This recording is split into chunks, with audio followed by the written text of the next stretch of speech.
അയ്യോ വണക്കം ഡാ ബുദ്ധിജീവിടാ കണാപ്പാടാ തിരിഞ്ഞു നോക്കല്ലേ നിന്നെ തന്നെ പോരാളി ഷാജി എന്ന് പറയുന്ന ഊച്ചാളി ഷായി നിന്നെ പത്ത് പറയണമെന്ന് വിചാരിച്ചിട്ട് കുറേ നാളായി. അപ്പോഴൊക്കെ നീ പാർട്ടിയുടെ ബേസിസിൽ കിടന്ന് ഭയങ്കരമായിട്ടുള്ള നെളിപ്പായിരുന്നു.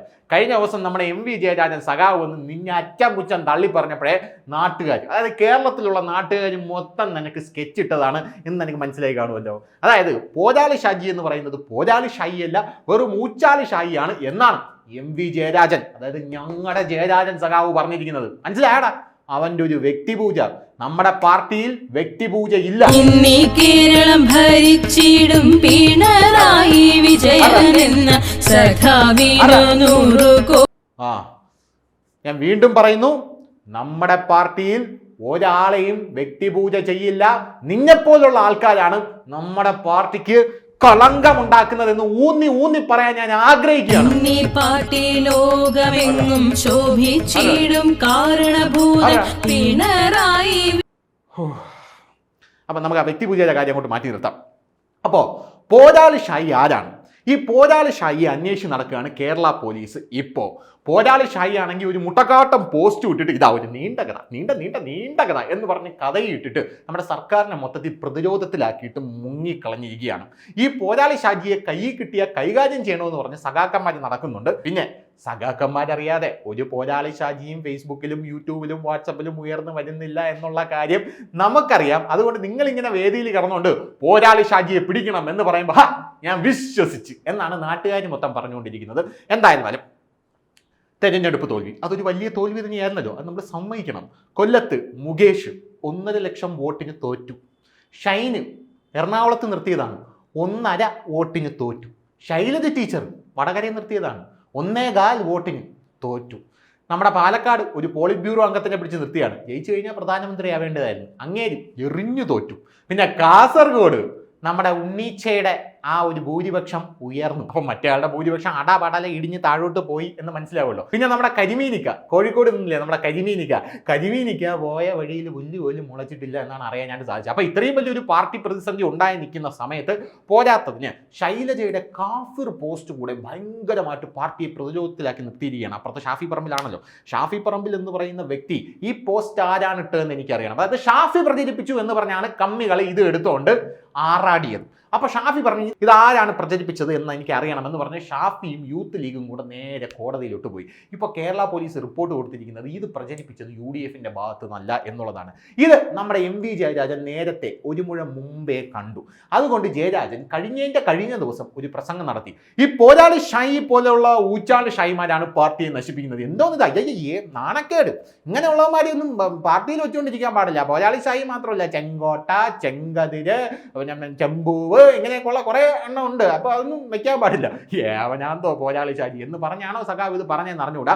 പോരാളി ഷാജി പ്രതികരിക്കൂലെന്ന് സഖാവ് വിചാരിച്ചാണ്. പോരാളി ഷാജി ആണെങ്കിൽ അടുത്ത ദിവസം ഒരു മുട്ടക്കാട്ടം ഫേസ്ബുക്ക് പോസ്റ്റ് എടുത്തിട്ടുണ്ട് ദാ വന്നിരിക്കുന്നത് നീണ്ട കഥ എന്ന് പറഞ്ഞ് നമ്മൾ തോക്കാനുള്ള കാരണം എന്താണ് എന്ന് പറഞ്ഞുകൊണ്ട് പോരാളി ഷാജി ഫേസ്ബുക്ക് പോസ്റ്റ് നിരത്തുകയാണ്. മറിയക്കുട്ടി പിച്ചച്ചട്ടി എടുത്തോ, ആ പിച്ചച്ചട്ടി എടുത്തോണ്ട് റോഡിൽ ഇറങ്ങിയപ്പോഴേ ഞാൻ നിരീക്ഷിച്ച് നമ്മളും പിച്ചച്ചട്ടി എടുക്കുമെന്ന്. പിന്നെ മുഖ്യമന്ത്രി പിണറായി വിജയന്റെ മാസപ്പടി കേസ്, റേഷൻ മസ്റ്ററിംഗ് തകർന്ന സംഭവം, അരി മാവേലി സ്റ്റോറി കിട്ടാത്ത സംഭവം, സർവകലാശാലയിൽ വാഴക്കൊല എഴുതി വെച്ച് അവിടെ ഞെളിഞ്ഞ് നടക്കുന്ന സംഭവം, ഗവർണർക്കെതിരെ ഓടുന്ന സംഭവം, നവകേരള സദസ്സിൽ നമ്മൾ രക്ഷാപ്രവർത്തനം നടത്തിയ സംഭവം, ഇതൊക്കെ ആ സമയത്ത് ടച്ചിൽ നിന്ന് ന്യായീകരിച്ചതാണ് പോരാളി ഷായി എന്ന് പറയുന്നത്. പക്ഷേ ഇപ്പോൾ പോരാളി ഷായിക്ക് അതൊന്നും ന്യായീകരിക്കാനുള്ള ഉയിരില്ല. അതുകൊണ്ട് പോരാളി ഷാജി അച്ചം പുച്ചം പറഞ്ഞുകൊണ്ട് വന്നിരിക്കുകയാണ്. അതായത് സർക്കാരിനെതിരെ പറഞ്ഞുകൊണ്ട് വന്നിരിക്കുകയാണ്. നമ്മുടെ എം വി ജയരാജൻ ഇത് കണ്ട് കുരുപൊട്ടി. എം വി ജയരാജൻ സർക്കാരിന് സ്വാധീനം ചെലുത്തി പോലീസിനെ കൊണ്ട് ഇവ ആരാണ് ഈ പോരാളി ഷായി എന്ന് അന്വേഷിക്കാനായിട്ട് ഇറങ്ങിയിരിക്കണം. അയ്യോ, നിങ്ങൾ അന്വേഷിക്കാനായിട്ട് ഇറങ്ങണ്ട. പോരാളി ഷായി ആരെന്നറിയാം, നമ്മുടെ ഡബിൾ എ റഹീമാണെന്നായിരിക്കുമല്ലോ നിങ്ങൾ വിചാരിക്കുന്നത്. പുള്ളിക്കാരൻ ഒരു പാവം മനുഷ്യൻ. പുള്ളിക്കാരൻ അവിടെ രാജ്യസഭയിൽ പോയിട്ട് പുള്ളിക്കാരൻ നേരെ ജോലിയൊന്നും മിണ്ടാൻ പോലും ആവതില്ലാത്ത, അതിനുള്ള ഉയിരില്ലാത്തൊരു മനുഷ്യനാണ്. അങ്ങേർക്ക് ഇത്രയും വലിയൊരു സെറ്റപ്പും കൊണ്ട് നടക്കാൻ പറ്റുമെന്ന് നിങ്ങൾ വിചാരിക്കുന്നുണ്ടോ? അതിനുള്ള ഒരു ബുദ്ധിയും ബോധവും പോലും ആ പാവത്തിനില്ല എന്ന് നിങ്ങൾ മനസ്സിലാക്കണം. യഥാർത്ഥത്തിൽ പോരാളി ഷായി എന്ന് പറഞ്ഞാൽ ഇത്രയധികം സംസ്കാര സമ്പന്നമായ ഭാഷ ഉപയോഗിക്കുന്നുണ്ടെങ്കിൽ അത് അവൻ തന്നെയായിരിക്കും. അയാളത് സമ്മതിച്ചിട്ടുമുണ്ട്. ഇതാണ് പോരാളി ഷായി, കണ്ടോ? അതേടാ ഞാൻ തന്നെയാ പോരാളി ഷായി എന്ന് പറഞ്ഞ് പണ്ടിട്ട പോസ്റ്റാണ് നമ്മുടെ അൻവർ അണ്ണൻ. അൻവർ അണ്ണൻ തന്നെയാണ് പോരാളി ഷായി എന്നാണ് പലരും പറയുന്നത്. കാരണം വാ തുറന്ന തന്തയ്ക്കും തള്ളയ്ക്കും മുത്തിക്കും വിളിക്കുന്ന ഒരു സ്വഭാവമാണല്ലോ അൻവർ സഖാവിനുള്ളത്. അതുകൊണ്ട് അൻവറാണ് പോരാളി ഷായി എന്ന് അൻവർ തന്നെയാണ് പറയുന്നത്. അതുകൊണ്ട് പോലീസ് ഇനി അവിടെ ഇവിടെ അന്വേഷിച്ച് തരേണ്ട ആവശ്യമൊന്നുമില്ല, അൻവർ സഖാവിൻ്റെ വീട്ടിലോട്ട് നേരെ വിട്ടാൽ മതി എന്ന് പല സഖാക്കളും ഇങ്ങനെ പറയുന്നതായിട്ട് ഒരു കരക്കമ്പി ഉണ്ട് കേട്ടോ. അതുകൊണ്ട് പോരാളി ഷായി അന്വേഷിച്ച് നിങ്ങൾ പോവേണ്ട ആവശ്യമില്ല എന്നുള്ളത് വേറൊരു കാര്യം. പിന്നെ പോരാളി ഷാജി എന്ന് പറയുന്നത് നമ്മുടെ പി ജയരാജൻ്റെ മകനാണ് എന്ന് പറഞ്ഞ് നേരത്തെ ഒരു കരക്കമ്പി ഉണ്ടായിരുന്നു. പുള്ളി ഒരു സംസ്കാര സമ്പന്നനാണല്ലോ, അതുകൊണ്ട് പുള്ളി ആയിരിക്കും എന്ന് പറഞ്ഞ് കരക്കമ്പി ഉണ്ടായിരുന്നു. പക്ഷേ പുള്ളി അല്ല എന്നാണ് അവരൊക്കെ പറയുന്നത്. ഇനി ജയരാജൻ്റെ മോൻ ആയതുകൊണ്ടാണോ എന്നറിയില്ല.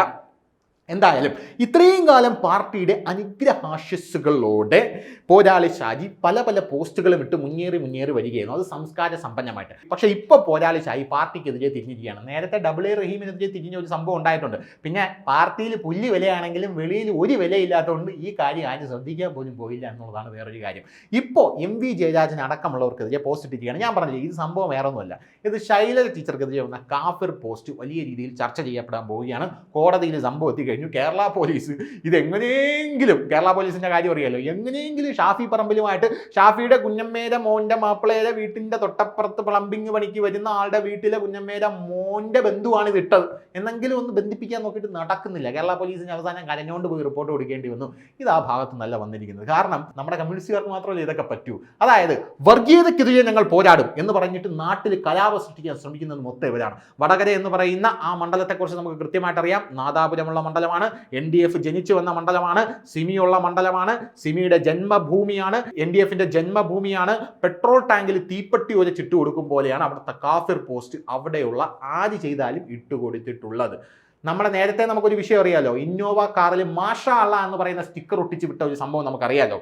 മാഷാ അള്ളാ എന്ന് പറയുന്ന സ്റ്റിക്കർ ഇന്നോവ കാറിൽ ഒട്ടിച്ച് വിട്ടുകൊടുക്കുമ്പോൾ പാർട്ടി കൊല്ലാൻ ഏൽപ്പിച്ച ആളെ കൊന്നിട്ട് പോയത് തീവ്രവാദികളായിരിക്കും. അപ്പോൾ തീവ്രവാദികൾ ആരാ? മാഷ എന്ന് പറയുന്ന സ്റ്റിക്കർ ഒട്ടിച്ച് വരുന്ന ആ ഇന്നോവയിലുള്ള തീവ്രവാദികൾ ആരാ പറഞ്ഞേ എന്നുള്ള രീതിയിൽ ജനങ്ങൾക്കിടയിൽ വിഭജനമുണ്ടാക്കി ജനങ്ങളെ മുഴുവൻ അച്ചം പുച്ചം അടുപ്പിക്കാനുള്ള ഇവന്മാരുടെ ഈ പദ്ധതി, അത് പൊളിഞ്ഞു പോയതിലുള്ളൊരു രോഷം അത് നേരെ പോരാളി ഷാജിയുടെ മണ്ടക്കെടുത്ത് വയ്ക്കണം. അല്ലാതെ 19 സീറ്റ് നഷ്ടപ്പെട്ടതിലൊന്നും ഇവർക്ക് യാതൊരു ദുഃഖമില്ല, ഇനി പ്രവർത്തിക്കാനായിട്ട് തീരുമാനിച്ചിട്ടുമില്ല. നമ്മളെ ലിജോ ജോസ് പല്ലിശ്ശേരി പറയും പോലെ no plans to impress, no plans to change എന്ന് പറഞ്ഞ് മുഖ്യമന്ത്രി പൊടിയിലിട്ട് ടൂറിന് പോകാൻ പോവുകയാണ് എന്നുള്ളത് വേറൊരു കാര്യം. മുഖ്യമന്ത്രി കഴിഞ്ഞ ദിവസം നടന്ന ഏറ്റവും വലിയൊരു ദാരുണമായിട്ടുള്ള സംഭവം, 42 ഇന്ത്യക്കാർ അല്ലെങ്കിൽ 50 പേരാണ് കുവൈറ്റിൽ മരിച്ചത്, 24 മലയാളികളുണ്ട്. ഇവരുടെ മൃതദേഹം ഏറ്റുവാങ്ങിയ ശേഷം വ്യവസായികൾക്ക് വിരുന്നൊരുക്കാൻ പോയിരിക്കുകയാണ് മുഖ്യമന്ത്രി പിണറായി വിജയൻ. അപ്പോൾ ഇതൊക്കെ നാട്ടുകാർ കണ്ടുകൊണ്ടിരിക്കുന്നുണ്ട്, വെറുതെ അല്ല അവരെ അടിച്ചു തരുന്നത്. കൂടെ ഈ പോരാളി ഷാജി ഊച്ചാളി ഷാജിയൊക്കെ ഉണ്ടെന്ന് പറഞ്ഞാലും ഒന്നും നടക്കാൻ പോകുന്നില്ല. ഇനിയും ഇത് തന്നെ സംഭവിക്കും. അടുത്ത നിയമസഭയിൽ കൂടെ എൻ്റെ സഖാവെ സീറ്റ് പോയി കഴിഞ്ഞാൽ ഉണ്ടല്ലോ, ഭരണം പോയി കഴിഞ്ഞാൽ ത്രിപുര ഭരണമില്ല, പശ്ചിമബംഗാളി ഭരണമില്ല, തമിഴ്നാട്ടിൽ പിന്നെ ഭരണമേ ഇല്ല. ഇപ്പം കേരളത്തിലുള്ള ഭരണം കൂടെ പോയി കഴിഞ്ഞാൽ സഖാക്കന്മാർക്ക് ഒളിക്കാൻ കണ്ണൂര് പോലും കാണൂല. കമ്മി മുക്ത ബാധ്യതയാണ് വരാൻ പോകണം. സഖാവ് അത് മനസ്സിലാക്കണം. സഖാവ് മനസ്സിലാക്കി സഖാവ് കൃത്യമായിട്ട് പ്രവർത്തിക്കണം. കാരണം സഖാവിനെ പോലെ ഉള്ളവരെ ഇവിടെ നമ്മൾ ജനം ആഗ്രഹിക്കുന്നുണ്ട്. സഖാവിനെ പോലുള്ളവർ ഇവിടെ വേണം. സഖാവിനെ പോലെ ഇത്രയധികം സംസ്കാരശൂന്യമായ ആൾക്കാരെ നമുക്ക് വേണം എന്നുള്ളത് കൊണ്ടാണ് സഖാക്കന്മാരെ വീണ്ടും പാഠം പഠിപ്പിക്കാനായിട്ട് ജനങ്ങൾ തോൽപ്പിച്ചുകൊണ്ടിരിക്കുന്നത് എന്നെങ്കിലും സഖാവ് മനസ്സിലാക്കണം. സഖാവ് നമ്മുടെ പിണറായി സഖാവിനെ എന്തെങ്കിലും സമ്മർദ്ദം ചെലുത്തി പിണറായി സഖാവിനെ നേർവഴിക്ക് കൊണ്ടുവരാനൊന്ന് ശ്രമിക്കണം. അല്ലാതെ ഊച്ചാളി ഷായിലേക്ക് നെഞ്ചത്തിട്ട് കയറാൻ പോയിട്ട് യാതൊരുവിധ കാര്യമില്ല. അപ്പൊ പിന്നെ സ്റ്റാർട്ട് മ്യൂസിക്. കൂട്ടത്തോടെ പീഡിപ്പിച്ച സമയത്തെല്ലാം അടിപതരാതെ പോരാടിയ ധീര സഖാവാണ് എതിരാളി. കൂടുതൽ വാർത്തകളും വിശേഷങ്ങളും നിങ്ങളിലേക്ക് എത്താൻ ABC മലയാളം സബ്സ്ക്രൈബ് ചെയ്യുക, ബെൽ ബട്ടണും അമർത്തുക.